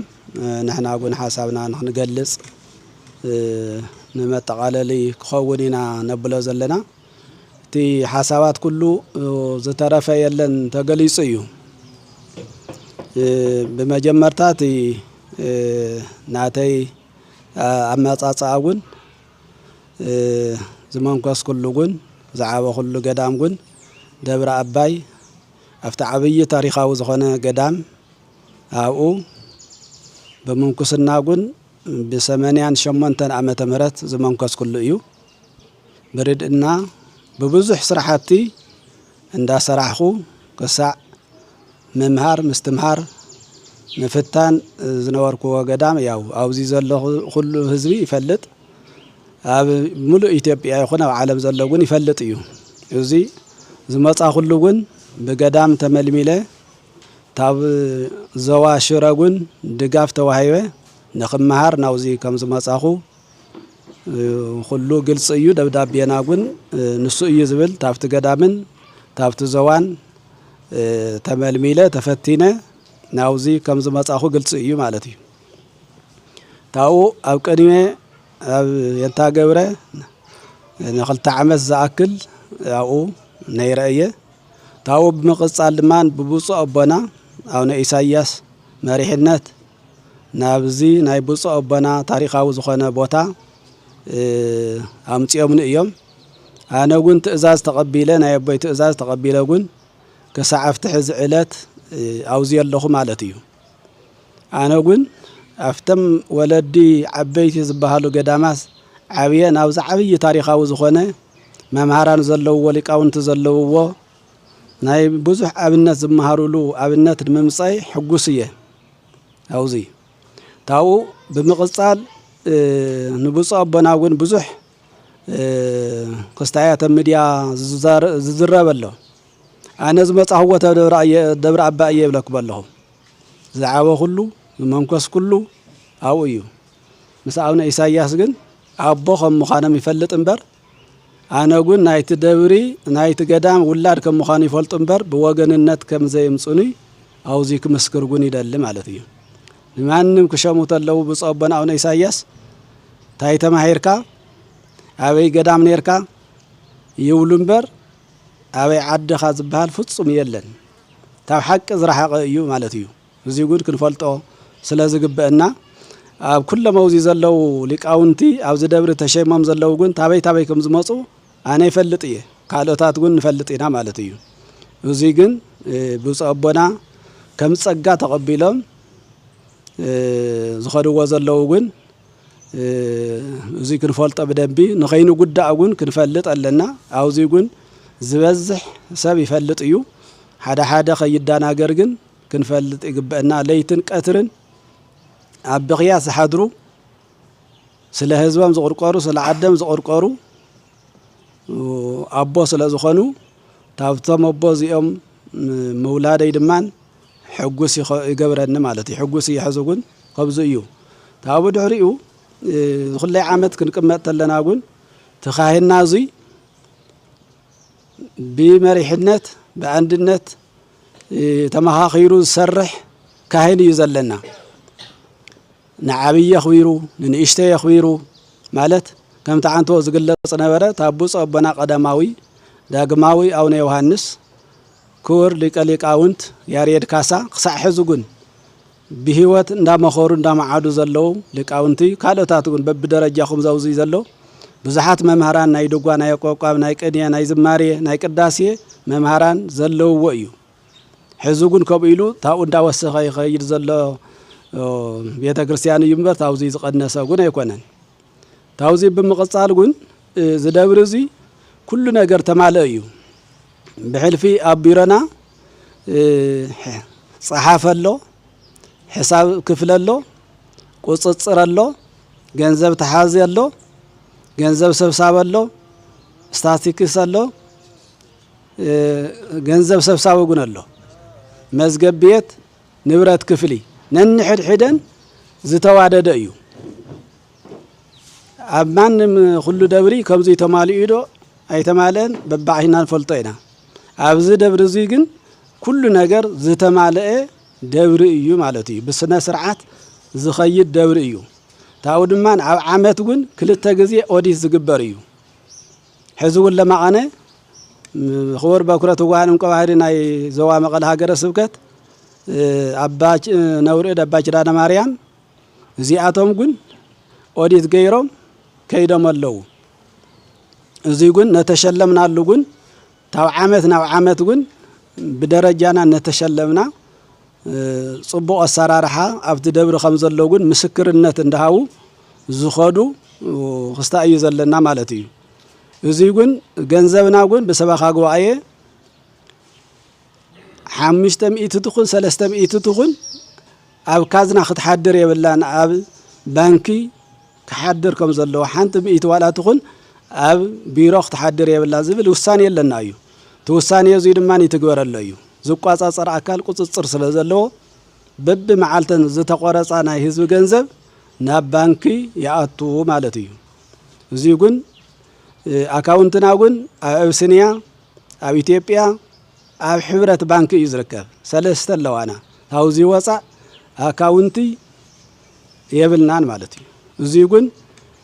ሰባኻ ጉባኤ ቃለ ጉባኤ ይሕዘሉ ይጽደቀልና ክብል ወረዳ የጽድቅ ሃገረ ስብከት የጽድቅ እዚ ምስተፈቀደ እዩ እቲ አካውንቲ ዝፍቀድ ምእታውን ምውፃን ዝከኣል ታኡ ፈረምቱ ግን ከምቲ ተገለጸ ብሰለስተ ብክልተ ጣብራ ኮይኑ ይፈረም ሓለቃ ዘየብሉ ኣይፈረምን እዚ በኸምዚ ጌርና ኢና ንኸይድ ማለት እዩ ዝደብርና እዚ ናይ ዓበይቲ ታሪኻዊ ዝኾነ ደብሪ ስለ ዝኾነ ዘይኮነ ምስሊ ክትሓዝ ስለዘየብሉ ህዝብና ግን በዚ ክግንዘብ ስለዝኽእል እዩ ታው ብድሕሪኡ ናፍቲ ብውልቀይ ዝወለጉን ሓደ ኣብቲ ገዳም ናይ ትሕትና ናይ ኩሉ ነገር መምህር ዝኾነ ገዳም ኣቦታት እንዳረዳእና ማይ ተሸኪምና ሓሪስና ግድን ብተይመንኮስና እንተይኮነስ ድሕሪ ምንኩስና ጉል ልዕሊ 7-8 ዓመት ብማሕረስን ብተልእኮን ብኩሉ ነገር ዘገልገልና ናይ ገዳም ናይ ትሕትና መምህር ስለ ዝኾነ ታፍቶም ኣቦታት ንሳቶም ግን ስለ ዝወፃኹ ብዛዕባ ጵጵስና ዝበሃል ልክዕ ብሃገረ ስብከተይ ተመልሚለ ናብ መንበረ ሰላማ ተሰዲደ እየ ዋላ እኳ ኣነ ህፃን ስለ ዝኾንኩ ተሃገረ ስብከተይ ግን ክብር ኣለኒ መልሚሉ ገዳማትን ኣድባራትን ተዋጻጽኦም ቀዳማይ ቁጽሪ ኮይነ ተመልሚለ ተሰዲደ ከምዃንኩ ማንም ኩሉ ይፈልጦ እዩ እዚ ግን ተውድድር ግን ነይሩ ብዝኾነ ይኹን ብሓደ ነጥቢ ተሪፍ ኣለኹ ኣነ ምትራፈይ ድማ ሕጉስ እየ የግልግል እየ ዘለኹ ቤተ ክርስቲያነይ ብጣዕሚ ድማ ትምትራፈይ ጉንስ ናይ ባዓርሱ ታሪኻዊ እግዚአብሔር ዝቐመጠለይ ስለ ዘለዎ ንሽመትስ ዝጓየሉ ዝበለሉ ግን ኣይኮንኩን ግዴታ ግን ስለ ተመልመልኩ ናይ ኣቦይ ትእዛዝ ናይ ሃገረ ስብከተይ ትእዛዝ ግን ተቐቢለ እሺ ክደልኩም ተባሂልና ብሓደ ነጥቢ ከም ተረፍኩም ማንም ሰብ ይፈልጥ እዩ ተሓንቲ ነጥቢ ብኸመይ ተሪፋ ባዕሉ ትዝነበረ ኣካል ግን ይፈልጥ እዩ እዚ ግን ትምትራፈይ ግን ይሕጉሰኒ ተዛለ ግን 1,5 ኒ ጵጵስና ከፊሉስ ዝበሃል ጻዕዳ ሓሶት እዩ እግዚአብሔር ይመስገን እኮ ሳላ ብጾበናስ ብምንም በዘይ ምንም ይግበእካ ኢለም ዘቀመጡን ቦታ እንዳለወኒ ታይ ጉበ ዘኸፍለና ኣለኒ 1,500 ብምስማዕ እንበር ብምርኣይ ጉሪኦ እዩ ዘይፈልጥ ገንዘብ እዩ እዚ ግን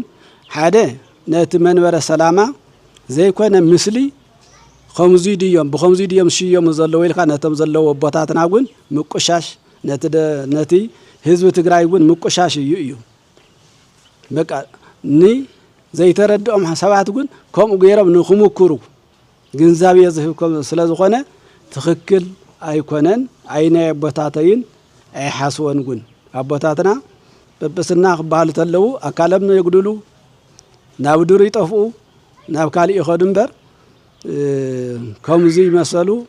ተሸይሙ ሰሚዕና ርኢና ግን ኣይንፈልጥን ተቦታትና ግን ተመልሚሎም በፂሕዎም ተሓርዮም ተቐሚጦም ኣለው በዚእና ንኣምን ሃይማኖትና እዚ እዩ እምበር ብገንዘብ ተሰመ ጳጳስ ግን የለን ክሽየም ዝብል ግን ቅድሚኡ ግን ኣይነበረ ንበዝሕ እዚ ግን ኣይህሉን እዩ ኣብቲ እግዚአብሔር ዝፈቀደሉ ሰብ ግን በብደረጅኡ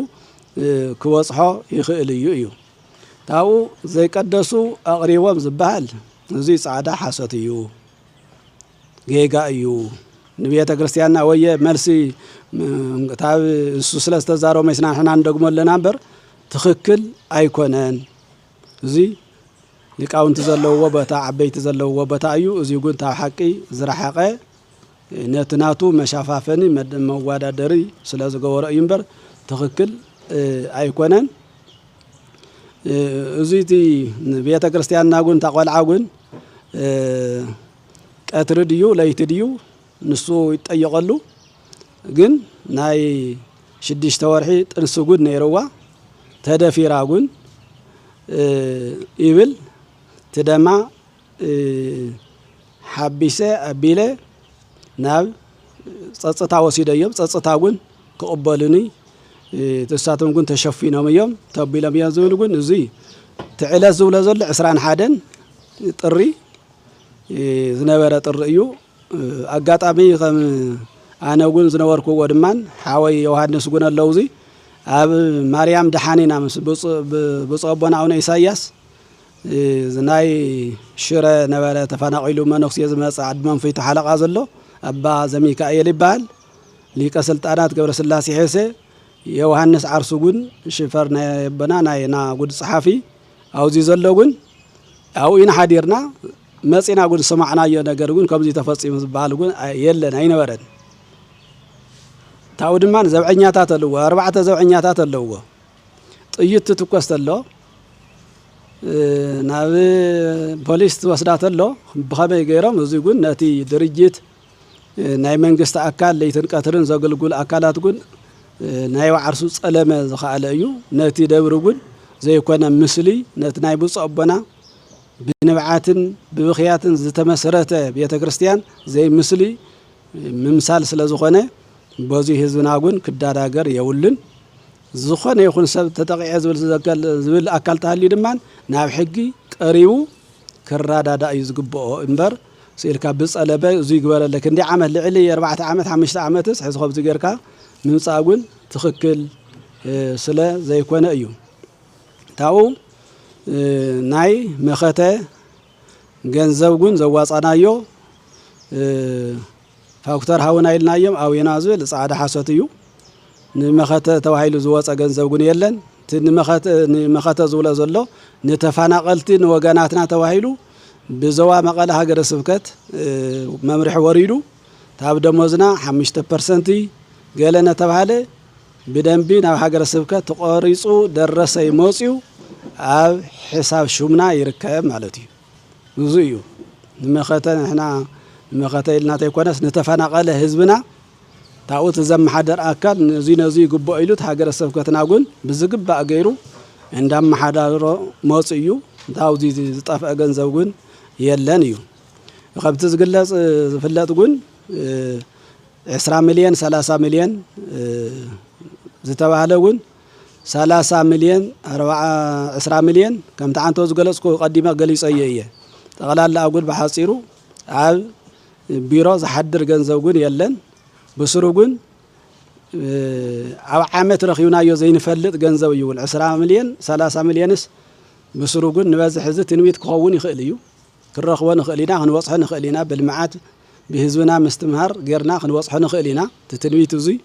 ክንወጽሖ ኢና ታኡ ንዓቐብ ጉን ክንኸይድ ኢና ዝብል ግምት ይህልወን እዩ ኣለኒ እዩ ጉን እዚ ክንወጽሖ ኢና እምበር ከምዚ ዝመሰለ እዚ ጉን ነቲ ቢሮ ምባል ታው እዚ ብምቕጻል ብዛዕባ ናይ ሊቀ መዘምራን ቀሸማነ እየኽበሉ ሊቀ መዘምራን ቀሸማነ በመጀመርታ ኣብ ማይደረ ስብሃት ተቆጺሮም ብዲቁና ከም ዝነበሩ እቲ ማይደሮም ተታሪኾም ምሳና ስለ ዘሎ ይረድአና ማለት እዩ ብስነ ምግባር ተኸሲሶም ጉን ተፈሪድዎም ጉን ናይ ዓመትን ገለን ብእስራት ጉን ተኣሲሮም ከም ዝነበሩ ግልጽ እዩ ማለት እዩ ኣብ ማይደርና ጉን ስለ ዘሎ ኣብ ማይደረ ስብሃት ኣሎ ኣብ መቐለ ሃገረ ስብከት ኣሎ ኣባና ጉን ኣሎ ኣምጺናዮ እዚ ጉን ቤት ፍርዲ ይግብአና ኢልና እስቲ ክነጋናዝብ ተባሂሉ ጉን ኣብ ማይደርና ጉን ኣብቲ ክስተትና ጉን ስለ ዝርከብ እዚ እዩ ኣውዚ መጽኦም ጉን ኣጋጣሚ ኣነ ኩለ ምስ መጻኹ ንሶም ጉን ጋሻ ኮይኖም እዮም መጽኦም ተቆጺሮም እዮም መጀመርታ ቆጸርት ኣሎ ብ4000 ገለን እዮም ተቆጺሮም ኣፍቲ ኮዱሉ ግን ብዙሕ ደረጃ በጽሖም ነይሮም እዚ ከምቲ አንተዎ ተገለጸ 4 ነጥብ እዮም ተኸሲሶም ተዋና ሰራይ ቀሺ ኮይኖም ኣትዮም ስርዓተ ቅዳሴ ወዲኦም ናብ ባሕር ቅዳሴ ከኣቱ ተሎ በከም አንጻይ ኮይሎም ተሓጺቦም ናብ ክስታይ መስኣተው ገዲፎም ወጽዮም እዚ ዝወጹ ድማን ከምቲ አንተዎ ኹር ጸሓፊና ዝገለጽዎ ሊቀ መዘምራን እንዋቆም ናብ ናይ ቀሸማነ ተተኪኦም መምህር ገብረ እግዚአብሔር በኩረት ጓድ ሕዝንብሎም ንሰብ ድማ ናብ ደገ ነይሮም ተለሚኖም እዮም መጽኦም ኣትዮም ተለሚኖም እዮም መጽኦም ታብ ደገ ተለሚኖም እዮም መጽኦም ዝመልእ ስለ ተሳእነ ማለት እዩ ተለሚኖም ኣትዮም زم حمش تقداسيان بخندي جاجن مجن تبيلو قطا نسو تلاعيلو جن نعم انت اياتيو قداسي ساعد وصا غني يصنحن قطا ناو دغ سلام اتيو ايو ناو انجرا مبلع ياتي مالتي سب تحاميموكو تخوين الله يدقس ويد ما نو دغ خيدو يعرف يحمم حميمه يتوهيلو غني طيا جن نسو جن كم زادلكم نمنتاي دا قداسي رجز كاوصي خاص اوزي تبلع تولو زملكات اكل تطيق دما تايتيكا زبل ملس يتوهيو تاو انا غن كم مراحي صويعنا يقرتا صحاف تغير كاي زلها صبو سلازي كوده يقرتا صحاف يليو حزي صحف اندحر صباح يصحف يلني لمينا يبزح معلتينا تصبينا يخلمنا اوينا زي حدا مراغاغص እዩ እዚ ናይ ቤተ ክርስቲያን ድግማን ቆነናን ምጥሓስዩ ታኽህነት ከይንሕዝ ንዓና ይትምልከተናን ሊቀ ጳጳስ እዩ ክህነት ዝሕዝ ሊቀ ጳጳስ እዩ ክህነት ዝህብጉን ዝሕዝጉን ንዑ ስለ ዝምልከተ ንሕና ታትምልከተና ሰሪሕና ማለት እዩ ታው ናይ ደብረ ሰላም ቅዱስ ሚካኤል ዝመፀ ገንዘብ ከምቲ ተባሃለ ሓደ ናይ ድግስ ኩሙት ኮይኖም ብዕራይ በጊዕ زيتي 50 كيلو طاف يزيد ما نولقم شيطان يوم تطقيمولو يزيغن بمسكر تراغاغيصو بحساب شمنا تراغاغيصو مخفالغن 8000 400 ጭራተለው مخفالغن كم جمرو فاكتورنا يገልጸልና ንሰምግን በደብዳቤ ተጋጊ የመሐሩን ይሎም مخفال كم جمرو اما هيدرنا اما هيدرومن يركب ማለት እዩ እዚዩ ቲ መበልየም تي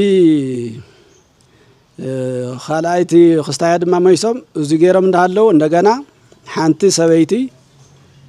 ከምኡ ገራ በትናይ ገንዘብ ምጭውራሪ ንሱ ቀበለየ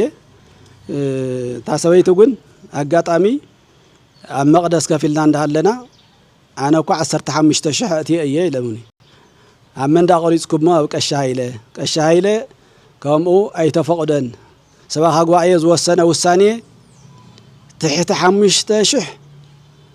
ገንዘብ ሰብሳብ ክቆርጽ ልዕሊ 6000 ግን بموديل 64 كقرص كم زلوا ممرحي توهي وأيو زرا ግን እሱም ታይ ስለ ዘይገበርኩም እንድሕረ ቆሪጽኩም መኾንኩም ፋክተር ሃውኒ ኢለየ ከም ጸልኩም እየ ኢለምኒ እንደገና ንጽሓፍ ድማን እስቲ ከምዚ አይሉንስ ሓቁ ድዩ ጠይቁዎ ከይጠልመንስ ጠይቁዎ እስቲ ሰምጉል ጽሓፍ ግን ኣብዚ አንዴው ጠይቀሞ እወ ቆሪጸ እየ ኢለም ትጠይቀና ገንዘብ አይተቆረጸን 15000 አይተቆረጸን እንዳር ዝኾነ ነገር አሎ በደንብ በምጽራይ ንጎሮ ተባይልና ናይ ቢራ አካል ተዋፊሩ ከጽርተሎ بدحريو نسام قن معبر كانت قن تأكلنا معبر السام قن يتأكلون هاجر السبكة زخون طرعان كطرع خيدم بدحريو مصيو تناجر مسكررت نورك عبابا جنزب تحازيت الله 10,000 وما حساب شبنا تمليسهم نبيرهم تأخيرات ودي مسمسو 10,000 نيان هيك الشيمان إنك أورز طوله واي صنحن بعرستي صنيح قرص له صنحي لهم واي ثاني جنزة وحلاكو مسيان كلنا يكون عن بر مسيان يقولوني بمن مسيان قشية معنا قرص الليلون ورك أبا حيوان عيد ما ورك أبا حيواتني جين كم زي أيام بعر شو من تشكي تامس عيدر يوم أتيوم النيو تمحاونا أقول تم قال عدمان ناوي كيد بنا نداول عدمان بقيات نقيات زخون الإيوان ينيرو تاو بشوف كويت أكيدنا نعيلنا يو أي مصن يلنا بعد نكون نتأكد ده مشاتي يشوكاي سلا نوره نصبح يتقول ناوجوز اللي إخنا أي مصن يلنا سالسة تأكيدنا قبلنا بزن 4 زيات النتوي بعد سوي يزي تخكر سلا زي كنا نعيلنا يقول سلا زاوي بزن 4 زيات النتوي يبارر توعيلو تواريري زي تواريرو خمتي تجلسه كسع منور سلامة بصيحو ውሳኔ ያعرفሉ እንደገና ታው መንበረ ሰላማ ሐሊፉ ና ወረዳ ፍርድ ቤት ድማን ከሲስና እዩ ማለት እዩ ወረዳ ፍርድ ቤት ድማን ቀረው ዝብል ትእዛዝ መጽና ከይድና መስሕግ ክፍልና ከይድና መልስ ሒዝና ከይድና ተመልስ ዛብናላ ግን ዕለስ 16 ችላነ ምህረት ይነሩ ከምዘለና ምስልብስና ከይድና መልስ ሂብና ትናይ ደብረ ሰላም ቅዱስ ሚካኤል ዝወሰነ ውሳኔ ይጸንዕ ተዋይሉ بفرد بيات قد بناء من قست مالتي دجانا ناوزوا يقبأني له خيدي يصنع توهيلو كل الكيد يصنع توهيل سبر كيد يصنع توهيل تاو تقصيله يفلطنا كسعوزي قد يصنع خم تباله አራጋግጽና ለና ማለት ነው እዚህ እንዳለው ግን ነጥብየተ ክርስቲያን ዘይኮነ ምስሊ ምምሳል ትክክል ስለ ዘይኮነ ተማውና ሐዙጉን ናብ ልቦም ክምለሱ ተነሲሆም ሰላም ፈጢሮም ናብ ልቦም ክምለሱ እየምበር ብኸምዚ ጌርካ ጭብርቢርካ ዝርከብ ስልጣንን ወይ ዝርከብ ገንዘብን የለን ማለት እዩ አሁን እግረ መገደም ግን ተበዲለ እየ ርድእኒ ኢሎም ግን አካውንተም ይፍልጣለው ንሳኽ ጥቅም ይኽእል እዮም ተዚ ያለ ግን ትናይ ቤተ ክርስቲያን አሰራራሃ ግን ከምዙ እዩ ንቡጽ አቦና ግን በጣም ትዝገርም ንቡጽ አቦና አሁን ኢሳይያስ ግን ሽጉርት ሒዞም እዮም ዘአቱ በጣም ትዝገርም ማለት ሽጉርት ሒዞም እዮም ዘአቱ እምበር ናይ ሐቅ ይኮነ ሐቃዊ በኺያት ይኮነን ሰብ እንዳቀተሉ ዝውዕሉ ዝሓድሩ ኢልካ ምጽላም ትክክል አይኮነን እዚው ግን በደንቢ ናው ልቦም ክምለሱ ሕዙጉን ንሳ አይረፈደን ሕዙጉን ንሳ አትዮም ናው ልቦም ተመለሶም ቆነነኦም አቢለ መስተኻኺሎም እዮም ክርስቶስ ዝግብኦም በር ሲልካ ከምዚ ጌርካ ሚዲያ ብዝቀረበልካ ከምዚ ጌርካ ምዝራብ ሓደ እቲ ሚዲያ ግን ናይ ቤተ ክርስቲያን ክብርን ቆነናን ጥሒሱ እዩ ተኸሙ ገይሩ ዘብል ዘሎ ዝምልከታ አካል መልሲ ከወሉ እንዳሃለወ ቀራሪውካ እንዳሃለወ ግንባር በግንባር አቀራሪ خمسة زي هذا መልስን زين ተባሂሉ ወሃብነ ተገባው ግን ከምዚ አይተገበረን እዚታት በደንቢ خላትና ያውዚ ዘሎ ህዝብና ዝበዝሕ አፍቲ ኮሚኒቲ ታይ ከም ዝሃቦ ግን ባዕሉ ግን ይፈልጦ ኢና ግን ይፈልጦ ኢና መልስ ግን ህዝብና ግን መልሱል እዩ እንደገና ድማ አንስት እንደሐስካ ሜስካ ንዕን ተዛዋራዋ ላይ እንደዋላ ወይዘሮ አበባ ተባህላ ግን በቀዳማይ ወጽየን ምስባዓል ትብየቱ ሊቀመዝ መናቀሽ የማነ ሒዙወን ወጽዩ ንሰን ግን ብዙሕየን ንሕና ከም ዓባይ ሰብ ጌርና ኢና ንወስደን ባዕለን ግን ክብረን ይቅንስ ኣለዋ ታሪኸን ይቅንስ ኣለዋ ዝወለኦ መጽየን እየን ከም ምምጻእ ከም ተዓንቶ ኹር ወላዲና ሊቀስ ይማን ዝገልጽዎ ነበሩ ይቅርታ ይሕተት ዝበደሉ ግን ይእመን ዘጥፎ ገንዘብ ግን ይኽፈል ታው ግን በድሕሪ ይቅርታ መስሓተተ ምሰበኻ ጓየን ማኸር እዩ ታገረ ሰብከት መልስ ዝሃበ ግን እሱ እዩ ንሰን ዝሃወ ግን ሞይተ ይርከበለኹ ተሓኒቀ ይርከበለኹ ኢሎም ተም ሃገረ ሰብከት ዝወልዋን ግን ሳያ ተም ሓለቃ ዝወልዋ ግን ሳያ አነ ዝወልኩወን ግን ቅድሚያ ንቀደም ትነገር ተረድኦ ታዩ ይልክን ቀደም በደንብ በጽሪያ ቅድሚያ ወግንናና ንቤተ ክርስቲያን ይኹን ንውልቀ ሰብ ይኹን ንዓይ ኮነ ንቀሸማነ ይኮነ ነታ ቤተ ክርስቲያን ንቀደም ወክልና ኸን ነታ ቤተ ክርስቲያን ይኹን ታቡ ድሕሪ ግን ተበደለ ሰብ ተሃሊ ድማን አጻሪኻ ትዝበደለ አካል ክትዓርቕ ተኽኢልካ ንጽር ተኾይኑ እዩ ዝብል መልሲኢና ሃይብናየን አፍቲ ሚዲያ ቀሪበን ተዛረበ ግን ንኽብረንን ንዓአንን ንቤተሰብን ዘይምጥን ዘረባየን ተዘሪበን ሕዙጉን አይምጥነንን ዓባይ ሰብየን ትክክል አይኮነ ዝዝኸደኦ ብስሩ ግን ይቅርታ ተዝሓታ ግን ጽቡቕ እዩ ንቡጽ አቦና ኸም ገይረን ንሰን ከጽልማ ንደብረ ሰላም ከምዚ ገይረን ከጽልማ ብስሩ ግን ይቅርታ ከሓተን አነ ዝጥይቅ በዛ ቅድስት ቤተ ክርስቲያን ግን ይቅርታ ከሓታ ይግበአን እዩ ዘይኮነ ምስሊ ንቤተ ክርስቲያን ሃይማኖተን ዘአምናና ሃይማኖተን እሞ አውዚ ዝቀርባሉ ሰግዳሉ ቤተ ክርስቲያን ከምዚ ገይረን ዘይኮነ ምስሊ ከተሕዛ ግን ትክክል አይኮነን እዩ ተኻሊ ተገለጸ ብዙሕ ተገሊጽ እዩ